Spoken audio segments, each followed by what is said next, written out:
آپ فرمایا کرتے تھے رابطہ رہے تو بیگانے بھی اپنے ہو جاتے ہیں، اور رابطہ نہ رہے تو اپنے بھی بیگانے ہو جاتے ہیں۔ بڑا مشہور قول ہے حضرت علی کا، اسے یاد رکھنا۔ آپ فرمایا کرتے تھے علم جو ہے وہ مال سے ہمیشہ بہتر ہے۔ ایک شخص نے کہا حضور تھوڑی سی بات کھول دیں، تو آپ فرمانے لگے مال تو فرعون کی وراثت ہے اور علم نبیوں کی وراثت ہے۔ اور آپ فرمانے لگے مال تو تقسیم کرنے سے کم ہوتا ہے، علم کو بانٹتے جانا یہ بڑھتا جائے گا۔ امام راضی نے لکھا ہے مولا علی کا قول۔ تو پھر حضرت علی المرتضیٰ شیر خدا رضی اللہ تعالیٰ عنہ فرمانے لگے مال تو دنیا میں پیچھے رہ جاتا ہے اور علم تو قبر میں بھی ساتھ جاتا ہے۔ دیکھیں نا، ایک جملہ ہے حضرت علی کا، اسے ہمیشہ یاد رکھیے گا۔ آپ فرمایا کرتے تھے تعلق رابطے سے رہتا ہے۔ آپ کھول لیں اس قول کو، جتنا مرضی کھول لیں۔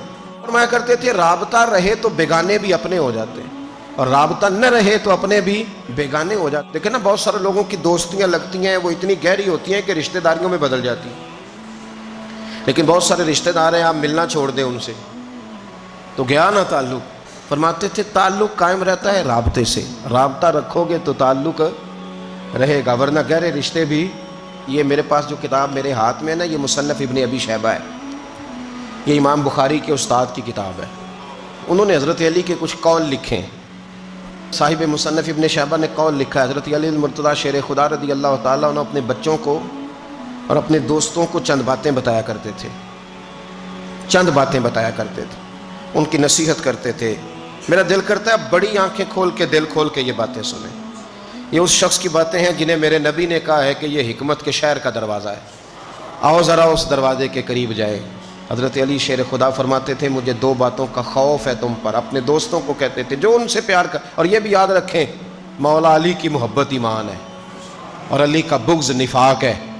اگر کسی شخص نے اپنا ایمان چیک کرنا ہو تو دیکھے دل میں مولا علی کی محبت کتنی ہے۔ حضرت علی کی محبت ایمان ہے، تو سارے محبت کرنے والے ہیں، تو آپ نے اپنے محبت کرنے والوں سے کہا۔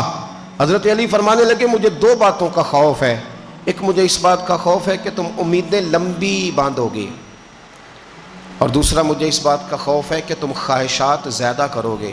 فرمایا جو آدمی لمبی امیدیں باندھتا ہے وہ آخرت کو بھلا دیتا ہے۔ وہ بلڈنگ بناؤں گا، وہ مکان بناؤں گا، اتنے کروڑ کماؤں گا، فرمایا وہ آخرت کو بھلا دے گا، پھر وہ امیدیں پوری کرنے کے پیچھے لگ جائے گا۔ اور فرمایا جو آدمی خواہشات کے پیچھے لگتا ہے نا، ایک لمبی امیدیں نہ باندھنا، ایک خواہشات کے پیچھے نہ لگنا، فرمایا جو خواہشات کے پیچھے لگتا ہے پھر وہ حق کے رستے سے ہٹ جاتا ہے، نہ حق کہہ سکتا ہے نہ حق پہ چل سکتا ہے، کیونکہ اس نے تو خواہش پوری کرنی ہے۔ اور جب بندہ حق بات کہتا ہے تو بہت ساری جگہوں پہ اس سے تکلیف بھی آتی ہے۔ پھر حضرت علی المرتضیٰ شیر خدا کا ایک قول، اس کو ہمیشہ یاد رکھنا۔ آپ فرمایا کرتے تھے دنیا تو پیٹھ پھیر کے جا رہی ہے، اس کو تو امام بخاری نے بھی لکھا ہے، دنیا پیٹھ پھیر کے جا رہی ہے اور آخرت آ رہی ہے۔ فرمایا یاد رکھنا لوگ بچے تو بنتے ہی ہیں، بیٹے تو بنتے ہی ہیں، کوئی دنیا کا بیٹا بن جاتا ہے، کوئی آخرت کا بیٹا بن جاتا ہے۔